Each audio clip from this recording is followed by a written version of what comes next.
أعوذ بالله من الشيطان الرجيم. بسم الله الرحمن الرحيم. الحمد لله رب العالمين، والصلاة والسلام على حبيبنا وحبيب الله العالمين سيدنا ومولانا أبي القاسم المصطفى محمد وآله الطيبين الطاهرين وأصحابه الأخيار المنتجبين. وقال رب اشرح لي صدري ويسر لي أمري واحلل عقدة من لساني يفقه قولي. Mahasiswa yang saya hormati dan saya muliakan, aqulu lakum jami'an, assalamualaikum warahmatullahi ta'ala wabarakatuh. Alhamdulillah, puja dan puji serta syukur kehadirat Allah Subhanahu wa ta'ala atas segala karunia-Nya sehingga kita dapat kembali bersua di vlog yang melanjutkan vlog-vlog sebelumnya. InsyaAllah hari ini kita akan membahas tema yaitu tentang ijarah. Salawat serta salam tidak pernah henti-hentinya kita sampaikan kepada baginda Rasulullah sallallahu alaihi wa alihi. Allahumma salli ala Muhammad wa ali Muhammad. Allahumma salli ala Muhammad wa ala ali Muhammad. Allahumma salli ala Sayyidina Muhammad wa ala ali Sayyidina Muhammad. Semoga dengan selawat yang saya baca tadi dan insyaallah Anda baca juga, kita mendapat keberkahan dari nur Muhammad sallallahu alaihi wa alihi, yaitu cahaya keilmuan, sehingga kita dapat mudah-mudahan mampu memahami materi yang akan kita bahas bersama setelah ini. Baik, mahasiswa yang budiman, aqulu lakum jami'an marhaban untuk vlog yang sekarang ini. Semoga kita dikaruniakan nikmat kesehatan dan kekuatan serta kemudahan serta rizki sehingga kita dapat melanjutkan taklif kita menjadi khalifatullah di atas muka bumi. Dan semoga Allah memberikan ma'unah kepada kita untuk memahami bersama materi ijarah yang akan saya bacakan pada vlog kali ini. Baik, pada kesempatan vlog ini saya akan membacakan dari dua buku ya. Yang pertama Ayat-ayat dan Hadis Ekonomi Syariah yang ditulis oleh Dr. Mardani. Kemudian Ensiklopedia Mizanul Hikmah, kumpulan hadis Nabi sallallahu alaihi wasallam, kumpulan hadis Nabi sallallahu alaihi wasallam pilihan ya. Yang ditulis oleh Muhammad M. Resyahri, yaitu penulis buku Anak di Mata Nabi. Baik, tentu sebagaimana saya sampaikan sebelumnya, pada kajian tema ijarah ini juga kita akan melakukan pengkajian ayat dan hadis yang terkait dengan tema ijarah ini. Dan hadis ini juga saya akan komparasikan dari dua jalur. Yang pertama dari jalur sahabat, yang kedua dari jalur Ahlul Bait Nabi Muhammad sallallahu alaihi wasallam. Mahasiswa yang saya hormati dan saya muliakan, ijarah secara etimologis adalah upah sewa yang diberikan kepada seseorang yang telah mengerjakan satu pekerjaan sebagai balasan atas pekerjaannya. Untuk definisi ini digunakan istilah ajrun ya, dalam istilah Arabnya ajrun, kemudian ujrah dan ijarah. Jadi ada tiga istilah, ajrun, ujrah dan ijarah. Kata ajarahu digunakan apabila seseorang memberikan imbalan atas pekerjaan orang lain. Istilah ini hanya digunakan pada hal-hal yang positif, bukan pada hal-hal yang negatif. Kemudian kata ajar atau pahala biasanya digunakan untuk balasan di akhirat. Sedangkan kata ujroh atau upah sewa digunakan untuk balasan di dunia. Secara terminologis, pengarang Mughni Al-Muhtaj yang bermazhab Syafi'i mendefinisikan ijarah sebagai transaksi atas manfaat dari sesuatu yang telah diketahui yang mungkin diserahkan dan dibolehkan, dengan imbalan yang juga diketahui. Sementara Al-Qaduri yang bermazhab Hanafiyah mendefinisikan sebagai transaksi atas berbagai manfaat atau sesuatu dengan memberikan imbalan. Silakan lihat di dalam kitab rujukan Mustafa Dib Al-Bugha, buku pintar transaksi syariah, Jakarta, diterbitkan oleh penerbit Hikmah, 2010, halaman 145. Nah, adapun dalil yang akan saya kaji di sini adalah yang pertama, yaitu hadis ke-70 ya, di dalam buku ayat-ayat dan hadis ekonomi syariah ini, yaitu teksnya u'tul ajira ajrahu qabla ayyajifa uruquhu. U'tul ajira ajrahu qabla ayyajifa uruquhu. Berikanlah olehmu upah orang sewaan sebelum keringatnya kering. Hadis ini diriwayatkan oleh Ibnu Majah tanpa keterangan hadis keberapa ya. Nah, kesimpulan hadis ini menurut Dr. Mardani bahwa ujroh atau upah seyogyanya dibayarkan kepada pekerja secepat mungkin.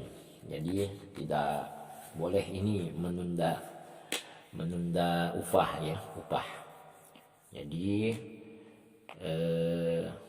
u'tu itu juga fi'il amr ya, artinya perintah ya. Walaupun Dr. Mardani mengatakan seyogyanya, tapi ini adalah perintah. U'tul ajra ajrahu qabla ayyajifa uruquhu.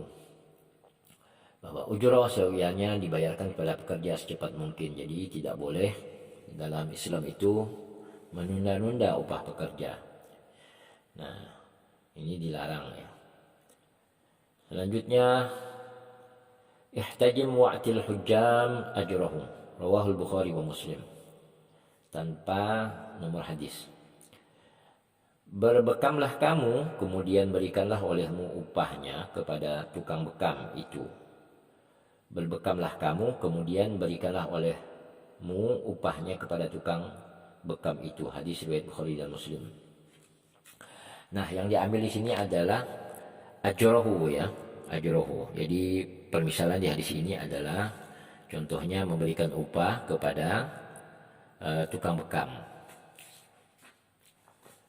Nah, kesimpulan hadis bahwa hadis tersebut menjadi dasar untuk memberikan upah kepada pekerja. Nah, dua hadis inilah menurut Dr. Mardani yang menjadi dasar untuk memberikan upah kepada pekerja, terutama hadis ini ya, hadis ajrohu ini tadi tentang tukang bekam ya. Nah, kemudian hadis selanjutnya, kunna nukri al-ardha bima 'ala as-sawafi min az-zar'i fanha Rasulullah sallallahu alaihi wa alihi wasallam dzalika wa amarna bi zahabin aw warqin, rawahu Ahmad wa Abu Dawud. Dahulu kami menyewa tanah dengan jalan membayar dari tanaman yang tumbuh. Lalu Rasulullah melarang kami cara itu dan memerintahkan kami agar membayarnya dengan uang emas atau perak. Hadis riwayat Ahmad dan Abu Dawud. Kesimpulan hadis, pembayaran sewa tanah harus dengan mata uang. Emas dan perak tidak boleh membayar sewa tanah dengan tanaman yang tumbuh. Nah, jadi menurut kesimpulan hadis ini, menurut Dr. Mardani, adalah larangan membayar sewa tanah dengan tanaman yang tumbuh. Tapi tanaman itu seyogyanya dijual dulu, kemudian baru diuangkan dengan emas atau perak pada saat itu ya. Kalau dikonversikan pada saat ini adalah dengan Kalau kita di Indonesia dengan rupiah. Jadi dijual dulu, nanti dari hasilnya itu yang sudah ditukarkan, yang sudah dijadikan rupiah, itulah yang dibagikan sebagai upah sewa. Nah, ini terkait dengan bentuk ya, ijtihad fikih dengan mengambil dalil terkait dengan bagaimana sewa tanah yang ideal. Nah, ini hadis ini diriwayatkan oleh Ahmad dan Abu Daud. Nah, ini satu contoh. Jadi saya tidak mengambil kesimpulan satu pihak ya. Nah, ini tulisan ayat dan hadis ekonomi syariah Dr. Mardani. Nah, kemudian saya akan membacakan dari jalur Ahlul Bait Nabi yang saya kutip dari kitab Mizanul Hikmah, kumpulan hadis Nabi Shallallahu Alaihi Wasallam pilihan. Jadi kumpulan hadis pilihan intinya itu. Nah, di dalam buku ini yang pertama dikemukakan tentang bab ijarah ini adalah tentang ayatnya, kutipan ayat terkait dengan ijarah. A'udzubillahi minasyaitonir rajim. Ahum yaqsimuna rahmata rabbika nahnu qasamna bainahum ma'isyatahum fil hayati dunya wa rafa'na ba'dahum fawqa ba'din darajatin liyattakhidha ba'duhum ba'dan sukhriya wa rahmatu rabbika khairum mimma yajma'un. Qalat ihdahuma ya abati ista'jirhu inna khaira man ista'jartal qawiyul amin. Nah, ini ada dua ayat yang kutip. Yang pertama tadi sampai mimma yajma'un, itu adalah Quran surah Az-Zukhruf, yaitu ayat 43, surah 43 ayat 32. Kemudian qalat ihdahuma ya abati ista'jirhu inna khaira man ista'jartal qawiyul amin. Ini Quran surah Al-Qasas ya, yaitu surah ke-28 ayat 26.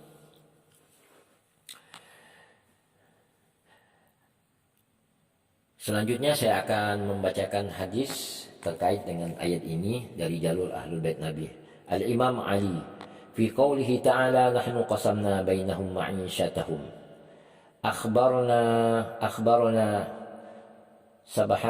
subhanahu anna al-ijarata ahadu ma'ayishil khalqi idh khalafa bihikmatihi baina himamihim wa iradatihim wa sairu halatihim wa ja'ala dhalika qawaman lima'ayishal khalqi wa huwa ar-rajulu yasta'jiru ar-rajula nuqtah walau kana ar-rajulu nuqtah itu artinya titik ya, titik 3. Walau kana ar-rajulu minna yutarru ila an yakuna banna'an li nafsihi aw najjaran aw sani'an fi syai'in min jami'i anwa'is sana'i li nafsihi.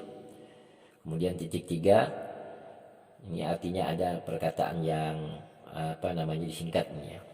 Mastaqamat ahwalul alimu bitilka walattasa'u lahu wala ajizu anhu walakinnahu atqana tadbirahu limukhalafatihi baina himamihim wa kullu ma yutlabu mimma tansarifu ilaihi himmatuhu mimma yaqumu bih ba'duhum li ba'd wa liyastaghna ba'duhum bi ba'din fi abwabil ma'aish allati biha salahu ahwalihim. Sekaitan dengan firman Allah yang maha tinggi yang berbunyi, kami telah menentukan antara mereka penghidupan mereka. Nah, ini ayatnya. Kemudian dijelaskan Imam Ali berkata, Allah yang maha suci telah mengabarkan kepada kita bahwa ijarah atau upah, mengupah atau sewa menyewa adalah salah satu penghidupan manusia. Sebab Allah membedakan sesuai dengan hikmahnya di antara keinginan, kehendak dan semua keadaan manusia, dan menjadikannya sebagai penopang bagi penghidupan mereka. Oleh karena itu, seseorang dapat mempekerjakan atau mengupah orang lain. Seandainya seseorang dipaksa untuk menjadi tukang batu bagi dirinya sendiri, atau tukang kayu, atau pembuat segala sesuatu untuk dirinya sendiri, niscaya kehidupan dunia tidak akan dapat berjalan dengan hal itu, dan mereka tidak akan mungkin melakukan semua itu untuk dirinya sendiri. Akan tetapi Allah membuat pengaturannya dengan cermat, yaitu Dia Subhanahu wa Ta'ala menjadikan manusia berbeda-beda dalam keinginan mereka, sehingga keperluan sebagian dari mereka dipekerjakan oleh sebagian yang lain, dan agar sebagian dari mereka membutuhkan sebagian yang lain di dalam kehidupan. Dengan demikian urusan mereka dapat berjalan dengan baik. Wasailu Syiah jilid 13 halaman 244 hadis ketiga. Nah, tema selanjutnya di dalam jalur Ahlul Bait ini, dimakruhkan mempekerjakan diri sendiri. Nah, jadi hukum mempekerjakan diri sendiri itu makruh ya. Nanti kita akan kaji bersama kenapa dia dimakruhkan. Al-Kafi an mimaris sibati. Al-Kafi an imaris sibati as-sabati ya. As-sabati. Qultu li Abi Abdillah, ar-rajulu yattajiru fa innahu ajarahu nafsahu u'tiya ma yusibu fi tijaratihi faqala la yu'ajir nafsahu walakin yastarziqullahu azza wa jalla wa yattajiru fa innahu idza ajara nafsahu khatara ala nafsihi rizqa. Ammar Sabati meriwayatkan, aku bertanya kepada Abu Abdillah. Abu Abdillah ini adalah gelar Imam Ja'far As-Shadiq. Imam Ja'far As-Shadiq ini anak dari Imam Muhammad Al-Baqir. Muhammad Al-Baqir imam dari anak dari Imam Ali Zainul Abidin. Ali Zainul Abidin anak dari Imam Husain. Nah, Imam Husain ini adalah Imam Ali, ibunya Fatimah Az-Zahra, yaitu bintu Muhammad Rasulullah sallallahu alaihi wa alihi. Jadi Ammar Sabiti bertanya kepada Abu Abdillah, yaitu Imam Ja'far Shadiq, ada seorang pedagang, jika dia mempekerjakan dirinya dengan mendapatkan upah, maka dia digaji dari apa yang diperoleh dari perdagangannya. Nah, kemudian Abu Abdillah Imam Shadiq menjawab, janganlah dia mempekerjakan dirinya untuk mendapatkan upah, akan tetapi hendaklah dia mencari rezeki Allah dan berdagang. Sebab jika dia mempekerjakan dirinya untuk mendapatkan upah, maka sesungguhnya dia telah mencegah dirinya untuk mendapatkan rezeki. Nah, jadi maksud dari hadis ini yaitu kita mengukur pekerjaan kita yaitu sesuai dengan upah gitu. Nah, itu yang tidak boleh ya. Jadi kita mempekerjakan diri kita nyatakan mempekerjakan diri kita untuk usaha kita sendiri. Nah, ya kan aneh lah kalau kita ini. Jadi kita yang pertama juga memang dianjurkan untuk berbagi pekerjaan dengan orang lain supaya terjadi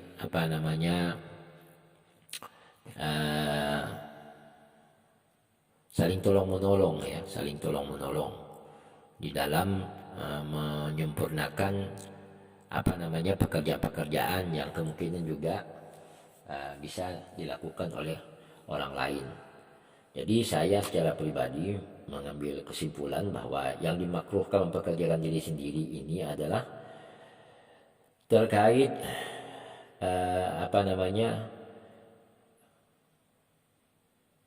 keinginan untuk mempekerjakan diri sendiri. Nah, itu tidak boleh ya. Tapi kalau mandiri itu beda ya. Ini mempekerjakan diri sini kemudian mengambil upah dari itu. Nah, ini juga perilaku aneh ya kan. Kita punya usaha kemudian kita bekerja sendiri kemudian kita ngambil upah. Nah, itu tidak boleh. Nah, yang namanya upah itu adalah untuk pekerjaan yang dilakukan oleh orang lain yang kita perintah atau kita berikan tanggung jawab. Nah, itu intinya. Nah, nanti mungkin kalau belum mengerti silakan tanya di kolom komentar ya. Nah, kemudian Subtema selanjutnya di dalam bab ijarah ini yaitu perantara di dalam pekerjaan. Al-Kafi, Al-Kafi ini nama bukunya ya. An Muhammad bin Muslimin an ahadihima annahu su'ila 'anil rajuli yataqabbalu bil 'amali fala ya'malu fihi wa yadfa'uhu ila akhirah fayarbahu fih qala la illa ayyakuna qad amila fihi syai'an. Saya bacakan artinya. Muhammad bin Muslim ini, Muhammad bin Muslim ini yaitu periwayat dari jalur Ahlul Bait Nabi ya. Jadi dia ketemu dengan salah satu Ahlul Bait Nabi yaitu Muhammad Baqir atau Imam Shadiq, bahwasanya beliau pernah bertanya tentang seseorang yang menerima suatu pekerjaan tetapi dia tidak mengerjakan pekerjaan itu dan menyerahkannya kepada orang lain, lalu dia mendapatkan keuntungan dengannya. Kemudian beliau, yaitu yang dimaksud Imam Baqir ya, sebagaimana saya sebut tadi, Muhammad Baqir ini anak Imam Ali Zainul Abidin. Jadi sahabatnya atau pengikutnya bertanya kepada salah satu Ahlul Bait. Nah, Ahlul Bait itu menjawab. Nah, pada hukum tentang perantara dalam pekerjaan ini yang menjawab adalah Imam Baqir ya, atau Imam Shadiq. Kemudian dia menjawab, dia tidak boleh melakukan hal tersebut kecuali dia telah mengerjakan sedikit dari pekerjaan itu. Nah, jadi menurut mazhab Ahlul Bait, perantara di dalam pekerjaan kemudian mengambil upah ya, artinya misalnya kita disuruh bekerja, kemudian kita oper pekerjaan kepada orang lain. Nah, tapi kita mengambil selisih dari upah yang dipekerjakan yang kita oper kepada orang lain, nah, itu tidak boleh. Nah, hal itu boleh dilakukan kalau dia melakukan pekerjaan sedikit ya. Artinya mungkin membantu orang yang diopernya bekerja itu, memantau dan lain sebagainya, itu dibolehkan. Tapi kalau dia mengambil selisih dari upah pada pekerjaan itu diberikan kepadanya, kemudian dia mengoper ke orang lain dan dia mengambil upah dari itu, selisih dari upah yang untuk orang lain itu yang diberikannya pekerjaan, maka itu tidak dibolehkan. Nah, kalau dia mau menghalalkannya, maka dia ikut mengerjakan pekerjaan itu ya, bersama dengan orang yang dioper pekerjaan olehnya, biarpun sedikit. Nah, paham ya? Nah, kemudian larangan di dalam ijarah. Apa yang dilarang dalam ijarah tadi? Dimakruhkan ya, mempekerjakan diri sendiri, kemudian perantara dalam pekerjaan ya, artinya mengambil upah dari perantara itu. Nah, kemudian yang ketiga, menzalimi buruh. Nah, Rasulullah sallallahu alaihi wa alihi, man zalama ajrahu ahbatallahu amalahu wa harrama alaihi rihal jannah wa inna rihaha la tujadu min masiratin khamsami'ati amin. Rasulullah sallallahu alaihi wa alihi bersabda, barang siapa menzalimi buruh yang disewanya, niscaya Allah menggugurkan amalnya dan mengharamkan baginya aroma surga. Sungguhnya aroma surga itu benar-benar tercium dari jarak perjalanan 500 tahun. Ini dalam kitab Amali As-Soduq halaman 347 hadis 1. Jadi tidak dibolehkan ya menzalimi orang. Ya, kalau kita kembali kepada hadis yang di awal tadi, utul ajru haqqahu qabla ayyajiba uruquhu, itulah dia salah satunya. Bayarlah upah buruh itu sebelum kilingannya mengering, jangan menggantung upah. Itu sangat dilarang keras dalam Islam. Ya, itu sama juga dengan menzalimi buruh. Nah, walaupun di hadis ini di jalur Ahlul Bait ini menzalimi ini luas ya. Dia bahasanya menzolimi. Nah, istilah zolim itu ya kita bisa berkiblat kepada tradisi yang ada ya. Nah, makanya nanti salah satu supaya tidak berlaku zolim kepada buruh adalah subtema berikut ini. Apa? yaitu subtema memberitahukan upah dan adab pemberiannya. Nah, luar biasa ini ya.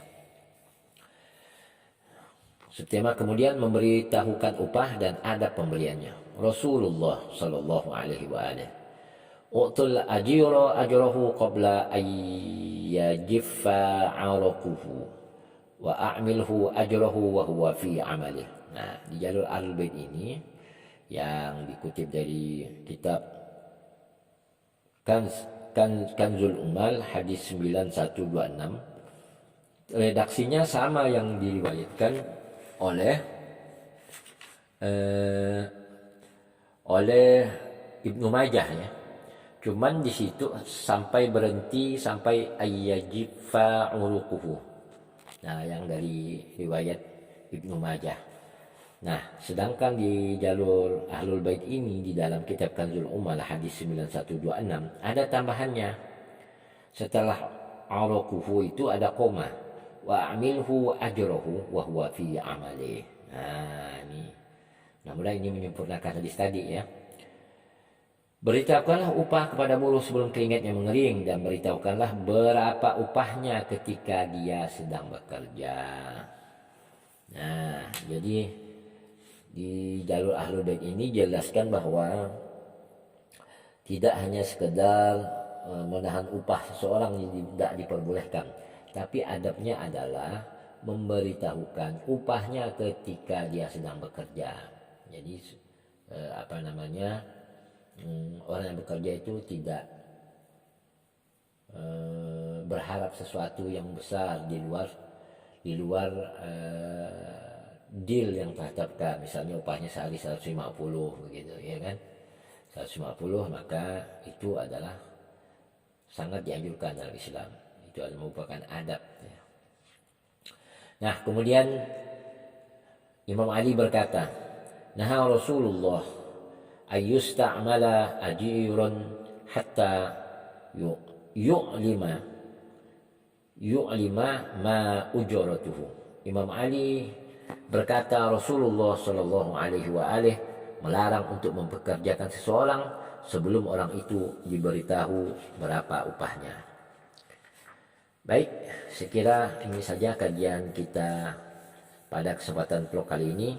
Semoga dapat dipahami dan menambah wawasan kita ya terkait kajian tentang hadis tentang ijarah.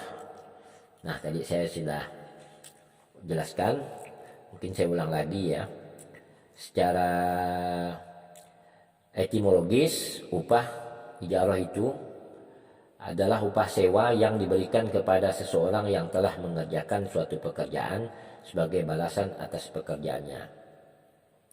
Nah, sedangkan secara terminologis menurut